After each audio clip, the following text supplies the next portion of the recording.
एक बार खुदावन यीशु के लिए जोरदार तालियां बजाएंगे, जिसकी वजह से आज सब हम यहाँ पर मौजूद हैं। तशरीफ रखिएगा। करता हूँ कि उसने मुझ पर बड़ा फजल किया कि मैं आज आपके सामने उसके कलाम की मुनादी कर सकूँ। इसके बाद मैं अपने पासबानों का शुक्रगुजार हूँ, जिनकी वजह से मैं आज इस मुकाम पर खड़ा हूँ। हम पास्टर अमानत स्वामी साहब के लिए शुक्रगुजारी करेंगे, उनके लिए जोरदार तालियां बजाएंगे कि आज मैं उनके वजह से यहाँ पर खड़ा हूँ, मैं उनका लगाया हुआ एक पौधा हूँ। मैं पास्टर अकील के लिए भी खुदावन की शुक्रगुजारी करता हूँ, जो मेरे रूहानी बाप हैं, मेरे मेंटोर हैं, जिन्होंने हमें सिखाया है, जिन्होंने हमें ट्रेन किया है। उन्होंने हमें इतना ट्रेन कर दिया है कि हम जब भी इकट्ठे होते हैं, हमारी यूथ जहाँ पर भी जमा होती है, इकट्ठी होती है, तो हमारे मुंह से खुदा के कलाम की बातें निकलती हैं।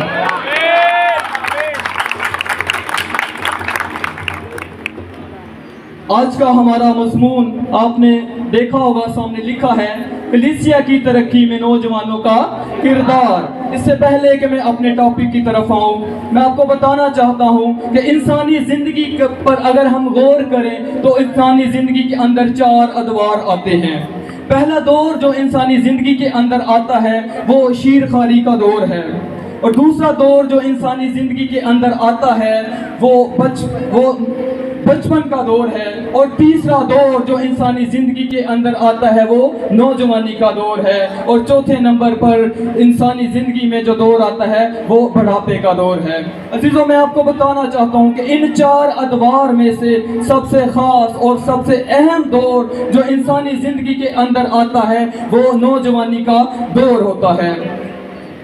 अब नौजवानी का दौर क्यों अहम होता है कि इंसान नौजवानी के अंदर कर सकता है, वो बूढ़ा होकर नहीं कर सकता। जब बंदा नौजवान होता है तो उसके अंदर जोश होता है, उसके अंदर जज्बा होता है, उसके अंदर कुव्वत होती है, कुछ कर जाने की उसके अंदर सलाहियत मौजूद होती है, और वो किसी भी काम को बड़े एहसन तरीके के साथ कर सकता है। आइए आज हम अपने टॉपिक की तरफ बढ़ते हैं। आज का हमारा मजमून है कलीसिया की तरक्की में नौजवानों का किरदार। आइए मेरे साथ कलाम मुकद्दस में से ज़बूर की किताब 127वां ज़बूर, जो कि सुलेमान बादशाह का लिखा गया ज़बूर है, उसकी 4थी आयत पढ़ेंगे।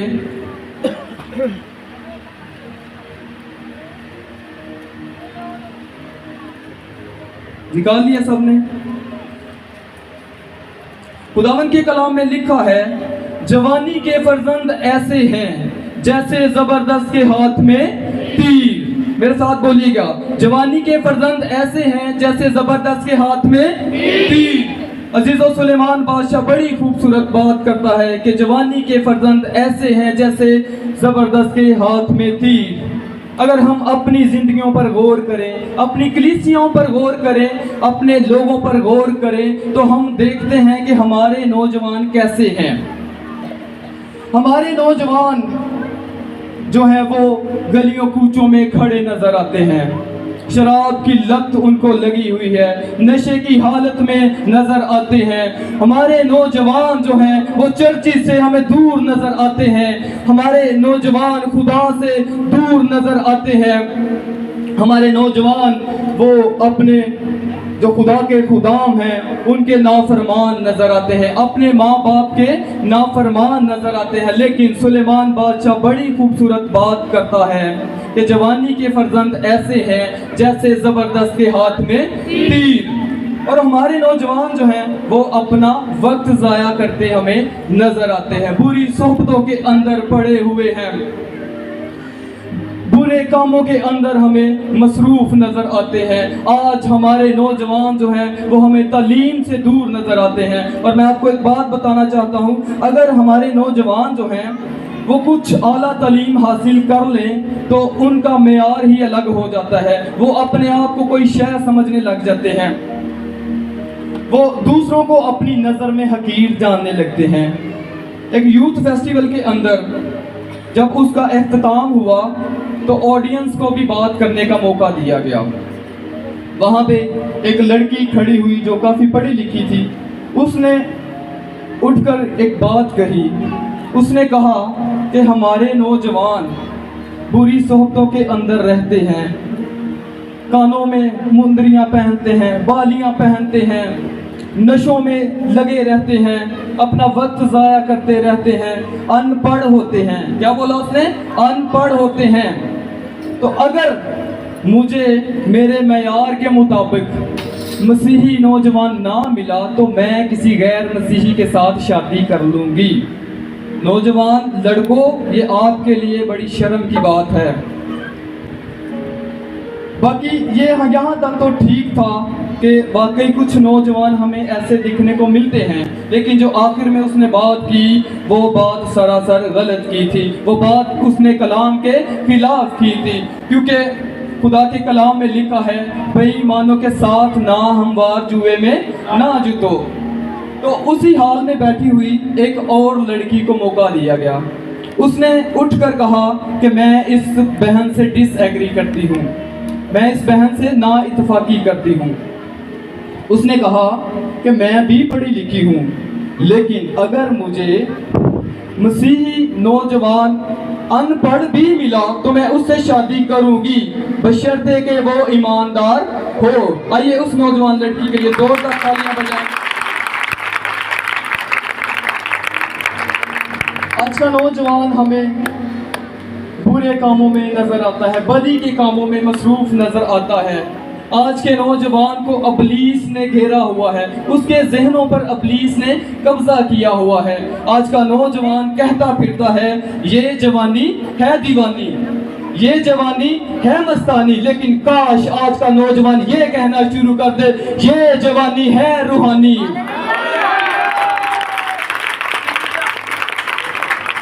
आइएगा तमाम नौजवान एक बार बोले, ये जवानी है रूहानी। आज का नौजवान जो है वो बुरे कामों में है। उनकी जिंदगी में एक ऐसा वक्त आएगा जब उसको पछताना पड़ेगा, क्योंकि वाइज की किताब उसका 11वां बाब और उसकी 9वीं आयत में लिखा है, ए जवान तू अपनी जवानी में खुश हो, उसके अय्याम में अपना जी बहला, और अपने दिल की राहों में और अपनी आंखों की मंजूरी में चल। लेकिन याद रख कि इन सब बातों के लिए खुदा तुझको अदालत में लाएगा। नौजवान खुश हो रहे होंगे कि खुदा ने हमें छूट दे दी है कि अपनी जवानी में जो मर्जी कर, लेकिन एंड पे खुदा कहता है तू याद रख कि इन सब बातों के लिए तुझको अदालत में लाऊंगा।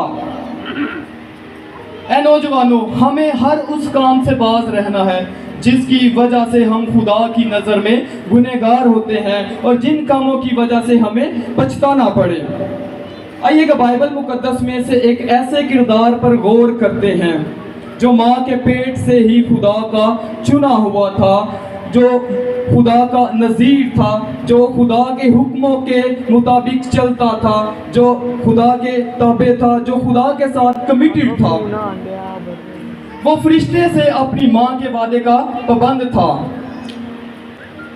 क्योंकि उसकी माँ से फरिश्ते ने ये वादा लिया था कि इसके सर पर कभी उसरा ना लगे। अब समझ रहे हैं मैं किसकी बात करना चाह रहा हूँ?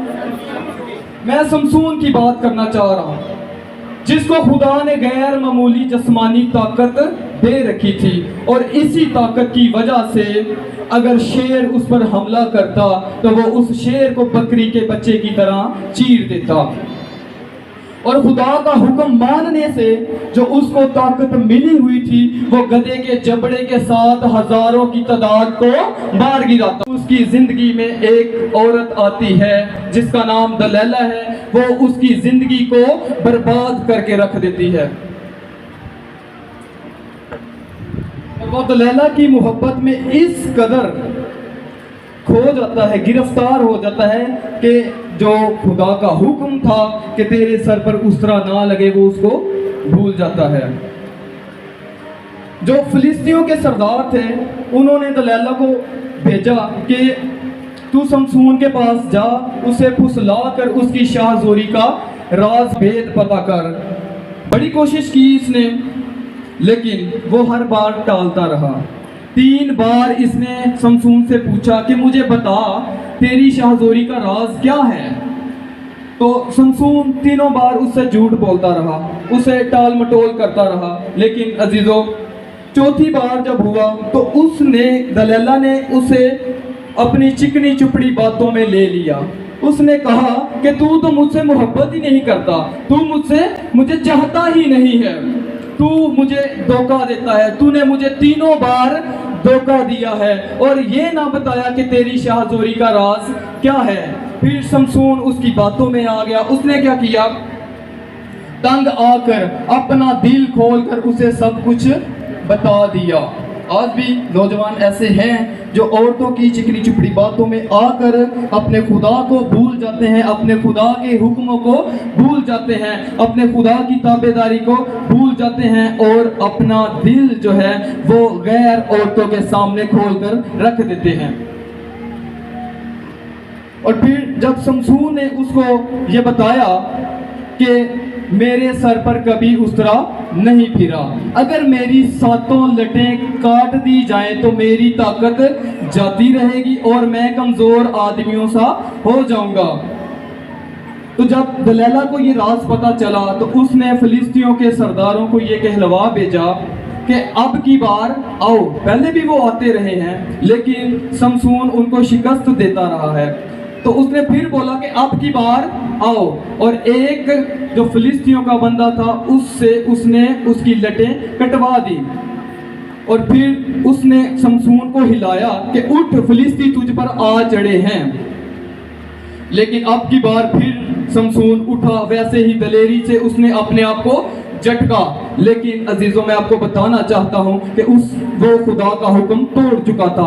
अब उसके पास कुव्वत नहीं रही थी, अब उसके पास सिर्फ एक्टिंग रह गई थी। उसने वैसे ही एक्टिंग की कि मैं फिर से इनको मार गिराऊंगा, लेकिन अब की बार कुछ ना हुआ। और जो फिलिस्ती सरदार थे वो उसको गिरफ्तार करके ले गए, और जब उसको गिरफ्तार करके ले गए कैद खाने में, उन्होंने उसको बंद कर दिया। तो जब उनकी कोई ज़ियाफत होती तो वो शमसून को ऐसा खेल लेके जाते कि ये शमसून हमारे लिए खेल करे, जब वो खेल करे तो हम खुश हों। अजीजों, जब हम खुदा का हुक्म तोड़ते हैं तो हम दुनिया की नज़र में खेल तमाशा बन के रह जाते हैं, शमसून की तरह। फिर आखिरकार क्या हुआ, शमसून को जब दजोन की उन्होंने एक ज़ियाफत की जो उनका देवता था, और उनका मानना था कि इसकी वजह से हम शमसून को बांध कर ले आए हैं। तो जब उन्होंने ज़ियाफत की दजोन के लिए, तो शमसून को भी वहां पर लाया गया। अब किस लिए लाया गया? इसलिए कि वो उनके सामने खेल करे, उनके सामने तमाशे करे और वो खुश हो। और वहां पे तकरीबन 3000 मर्दो जन थे, यानी 3000 मर्द और औरतें थी। फिर शमसून को जिस बंदे ने पकड़ा हुआ था उसने उसको बोला कि मुझे उन पिलर्स के पास ले जा। वो उसको उन पिलर्स के पास ले गया। तब तक उसकी जो बाल थे दोबारा से उग आए थे। उसने खुदा से दुआ की कि ऐ खुदावन, तू मुझे माफ कर और एक बार फिर से मुझे वैसा ही जोर दे। खुदावन जो है वो रहीम खुदा है, वो हमारी दुआओं को सुन लेता है। उसने उसकी दुआओं को सुना और जवाब दिया, और फिर से वैसा ही जोर उसके अंदर आ गया। तो जब उसने बोला कि मेरा दायां हाथ और मेरा बायां हाथ इस पिलर के साथ लगा दे ताकि मैं टेक लगा सकूं, तो अजीजों, जब उसके अंदर फिर से वही ताकत आ गई, फिर से वो बहाल हुआ, तो उसने अपने दोनों हाथों से उन पिलर को जोर से झटका, और वो सारा का सारा जो छत उन पिलर्स पर था वो नीचे गिर गया, और वहां पे 3000 मर्दो जन जो है वो मर गए, और उसी में शमसून भी मर गया। तो इसी तरह से एक औरत ने शमसून की जिंदगी को बर्बाद कर दिया। आइएगा हम एक बड़ा खूबसूरत किरदार जो है वो कलाम मुकद्दस से सीखते हैं। ये नेगेटिव किरदार था कि हमें औरतों की बातों में नहीं आना, तो एक ऐसा भी किरदार है जो एक औरत की बात में ना आया। तो वो बड़ा खूबसूरत किरदार मुझे लगता है, उसका नाम यूसुफ है, जो कि याकूब का बेटा है। पैदाइश की किताब उसका 37वां बाब और उसकी दूसरी आयत मेरे साथ निकालें।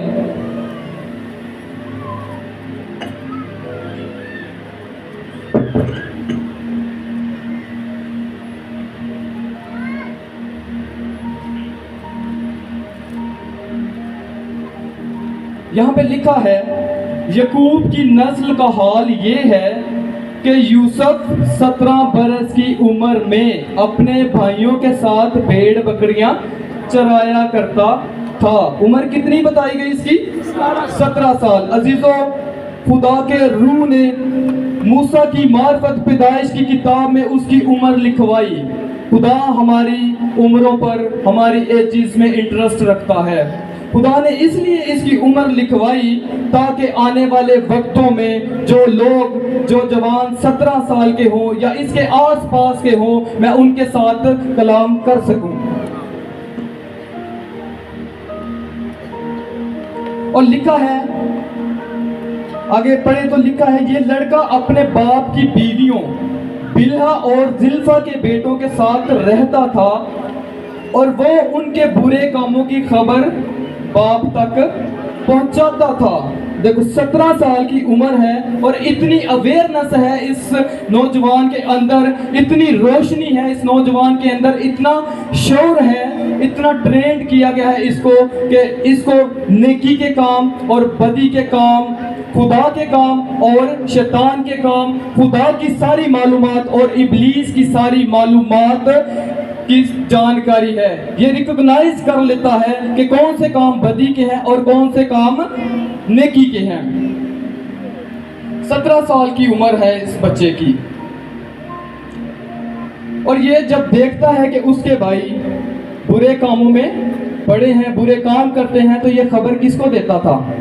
ये आकर अपनी सारी खबर अपने बाप को देता था, क्योंकि इसके बाप ने इसको बड़ा ट्रेंड कर दिया हुआ था।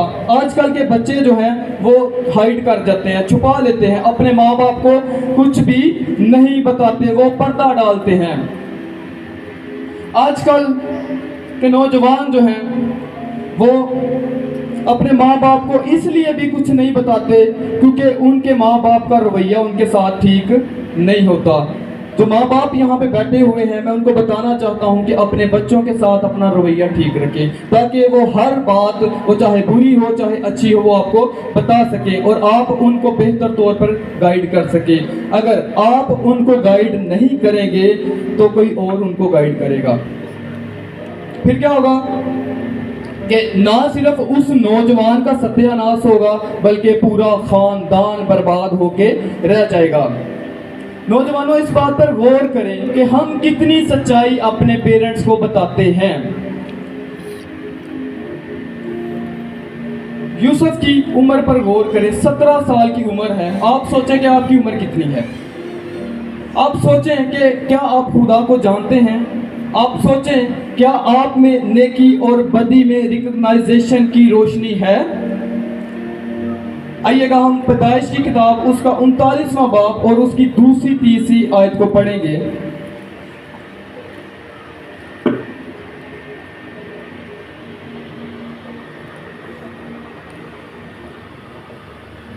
लिखा है, और खुदावंद यूसुफ के साथ था। बड़ी जबरदस्त आयत। लिखा है कि खुदावंद यूसुफ के साथ था। क्या आप इतने अश्योर हैं कि आपका खुदा आपके साथ है? क्या आपको ये सेटिस्फेक्शन है कि आपका खुदा आपके साथ है? और आपको पता है ये लड़का कहाँ पहुंचा हुआ है? ये लड़का मिस्र में पहुंचा हुआ है। ये भी पता होगा कि कैसे पहुंचा हुआ। इस स्टोरी को हम जरा कट करेंगे और आगे बढ़ेंगे। मिस्र में ये अकेला है, ना इसका बाप है, ना इसकी माँ है, ना इसके भाई हैं और इसको बेच दिया गया है। उम्र कितनी बताई गई?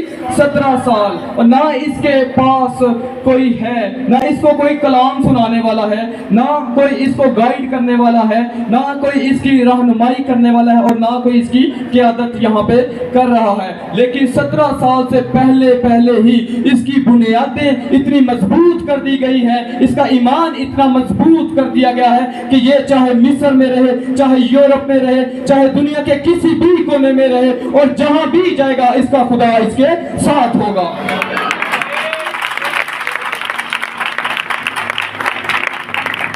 आजकल हमारे बच्चे क्या करते हैं?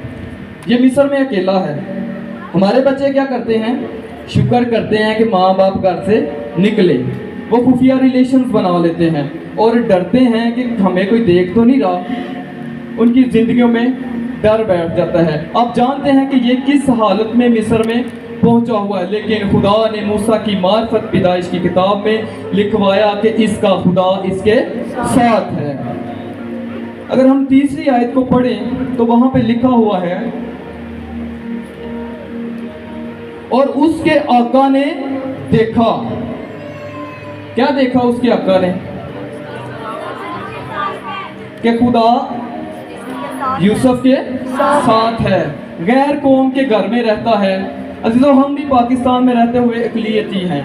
क्या हमें कोई देख के ये कह सकता है कि इसका खुदा इसके साथ है? क्या हमारे काम इस तरह के हैं कि कोई देखकर ये कह सके कि इसका खुदा इसके साथ है? क्या हमारे किरदार से ये पता लगता है कि इनका खुदा इनके साथ है? मैं आपको बताना चाहता हूँ, आज इस बात का चैलेंज लें कि लग पता जाए कि हमारा खुदा भी हमारे साथ है। गैर कौमों को पता लग जाए, गैर कौमों को पता लग जाए कि यीशु मसीह ही निजात दहिंदा है। निजात सिर्फ वही दे सकता है, निजात उसी के पास है। नौजवानों, आज से ये तहैया करें, इस बात को लें कि आज से हम चलती फिरती अंजील बन जाएं। मिस्री ने देखा कि उसका खुदा उसके साथ है। लिखा है जिस काम को वो हाथ लगाता तो क्या होता? खुदा उसको उसमें इकबालमंद करता। मिस्र का किंग ये बात कहता है कि यूसुफ जिस भी काम को हाथ लगाता है खुदा उसको इकबालमंद करता है। वो जिस भी प्रोजेक्ट को हाथ लगाता उसमें मिस्र तरक्की करता। क्या जहां जहां आप और मैं काम कर रहे हैं, क्या आपकी मौजूदगी ये इंडिकेट करती है कि जहां हम काम कर रहे हैं वहां वो अदारा, वो इंस्टीट्यूट तरक्की कर रहा है? वो जान पाते हैं कि इनका खुदा इनके साथ है। नौजवानों, चैलेंज लें इस बात का, आपको देखकर भी लोग ये कह सके कि इनका खुदा इनके साथ है। पैदाइश की किताब उसका 39वां बाब और उसकी 6ठी आयत को देखेंगे।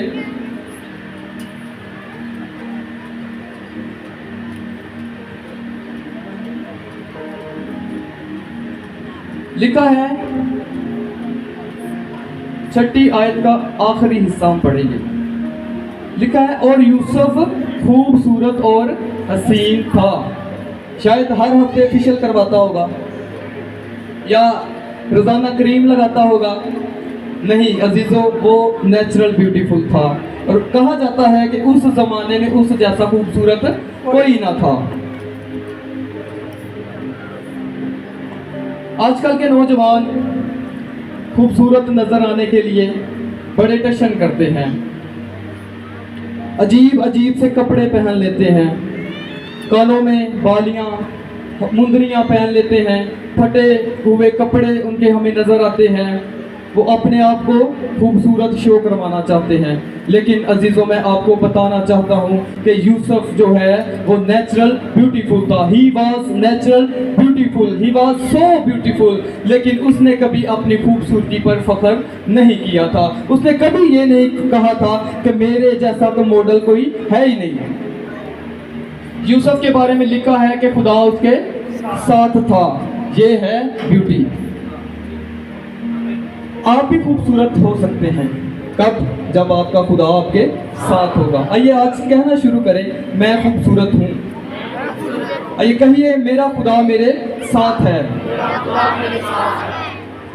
आमीन।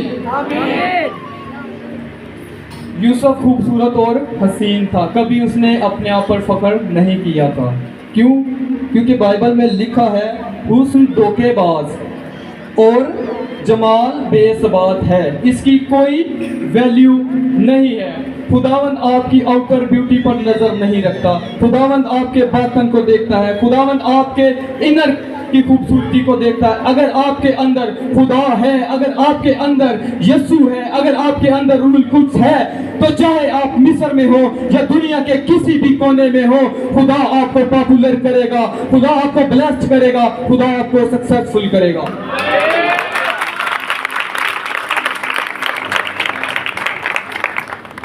आइए पैदाइश की किताब 39वां बाब और उसकी 7वीं आयत को हम देखेंगे। लिखा है इन बातों के बाद यूं हुआ कि उसके आका की बीवी की आंख यूसुफ पर लगी। उसके आका की आंख यूसुफ पर लगी। यूसुफ यहाँ पर सारे घर का मालिक बना हुआ है। महल में मर्दों को जाने की इजाज़त ना होती थी। उन्होंने ख्वाजा सरा रखे होते थे ताकि वो अंदर जाके औरतों से लेन देन कर सके। लेकिन क्या ज़बरदस्त ये नौजवान है जिसको ये इजाज़त मिली हुई थी और ये इतनी सेंसिटिव जगह पर भी जाया करता था। लेकिन क्या हुआ कि बादशाह की बीवी यानी उसके आका की बीवी उस पर आशिक हो गई। ना सिर्फ उस पर आशिक हुई, उसने एक बड़ी खतरनाक बात कही। आगे बढ़ते हैं। उसने उससे कहा मेरे साथ हम बिस्तर हो। कितना बड़ा चैलेंज उसको मिला। आज का नौजवान होता तो वो क्या करता, बड़ी खुशी के साथ इसको कबूल करता। लेकिन मैं इस नौजवान पर हैरान हूं कि उसने कहा नो। उसने क्या कहा? No compromise. मैं ऐसा हरगिज नहीं कर सकता। यूसुफ डट के खड़ा हुआ और यूसुफ ने कहा नो नो नो, मैं ऐसा हरगिज नहीं कर सकता। मैं खुदा के खिलाफ ये गुनाह नहीं कर सकता। यूसुफ ने कहा देख मलका, उसने, किसने? उसके आका ने तेरे सिवा कोई चीज मुझसे बाज नहीं रखी। मैं भी जब यूसुफ को उसने हायर किया होगा, यूसुफ को उसने खरीदा होगा, तो उसको पहले ट्रेनिंग दी होगी, उसको सिखाया होगा कि यूसुफ ये मेरी बीवियां हैं, मुझे तेरे साथ इनका कोई स्कैंडल नजर नहीं आना चाहिए, क्योंकि बादशाह को उस पर ट्रस्ट था। बाकी सारा महल तेरा है, सारी सल्तनत तेरे हाथ में है, क्योंकि मैंने देख लिया है कि तेरा खुदा तेरे साथ है। यूसुफ ने कहा नहीं मलका, तू उसकी बीवी है। क्या कहा? तू उसकी बीवी है। यूसुफ 17 साल का है और गैर मुल्क में अपनों से दूर, उसको किसी ने नहीं बताया कि ये गुनाह है। यकीनन उसके बाप यकूब ने उसको 17 साल से पहले ही सब कुछ बता दिया होगा कि देख यूसुफ, अगर तू ऐसा करेगा तो तेरे ख्वाब अधूरे रह जाएंगे। और यूसुफ ने कहा कि तू उसकी बीवी है, मैं तेरे साथ कभी भी ऐसा नहीं करूंगा। ये करूंगा का मतलब ये है कि मैं अब भी नहीं कर रहा और आइंदा आने वाले वक्त में अगर तू मुझे फोर्स करेगी तो मैं तब भी नहीं करूंगा। क्या आज का नौजवान ऐसा कर सकता है? क्या वो ये कह सकता है कि नहीं तू किसी की बीवी है, नहीं तू किसी की बेटी है, नहीं तू किसी की बहन है? आज का नौजवान ऐसा नहीं कर सकता। क्यों? क्योंकि उसकी बुनियादों में यीशु मसीह का लहू नहीं है, उसके अंदर पाक रूह नहीं है, उसके अंदर खुदा नहीं है, उसके अंदर पाक रूह नहीं है जो उसको सेल्फ कंट्रोल दे सके। आज का नौजवान ये कह ही नहीं सकता कि नहीं तू उसकी बहन है, तू उसकी बेटी है, तू उसकी बीवी है और मैं तेरे साथ ऐसा रिलेशन नहीं रख सकता। देख, मैं अगर तेरे साथ ऐसा रिलेशन रखूंगा, मैं तेरे साथ ऐसी कम्युनिकेशन करूंगा तो तेरी बेइज्जती होगी, तेरे घर वालों की बेइज्जती होगी, तेरे माँ बाप की बेइज्जती होगी। आज का नौजवान ऐसा बिल्कुल भी नहीं करता। क्यों? क्योंकि उनके अंदर रूहुल कुद्स नहीं है, क्योंकि रूहुल कुद्स ताकत देता है, रूहुल कुद्स जोर देता है, रूहुल कुद्स सेल्फ कंट्रोल देता है। और आप यूसुफ की तरह होकर ये कहते हैं कि ये गुनाह है, मैं ऐसा कभी भी नहीं कर सकता। फिर आप जानते हैं कि उसके साथ क्या हुआ। उसने बड़ी कोशिश की, अपनी चिकनी चुपड़ी बातों में उसको बहलाने की कोशिश की होगी, लेकिन अगर यहाँ पे समसून होता तो मैं भी कर लेता। लेकिन यहाँ पे कौन था? मर्द खुदा यूसुफ। उसने क्या कहा? उसने कहा नहीं मलका, नहीं, मैं ऐसा हरगिज नहीं कर सकता। उसने फिर उसके साथ जबरदस्ती की, लेकिन यूसुफ वहां से भागा। और इसके बाद आप जानते हैं उसके साथ क्या हुआ, उस पर इल्ज़ाम लगा, उसको कैद खाने में जाना पड़ा। लेकिन यूसुफ ने कहा नहीं मलका, मैं जिनसी लज्जत की बजाय यहोवा खुदा का चुनाव करना पसंद करूंगा। उसने कहा मेरे लिए पोजीशन मायने नहीं रखती, उसने कहा मेरे लिए आसाइशें मायने नहीं रखती, उसने कहा मलका मेरे लिए तेरी जैसी शख्सियत मायने नहीं रखती। यूसुफ ने कहा अगर मेरी जिंदगी में किसी की इज्जत है, किसी की हुक्कत है, किसी की कदर है, किसी का एहतराम है, तो वो इस्राइल का खुदा यहोवा पाक खुदा है।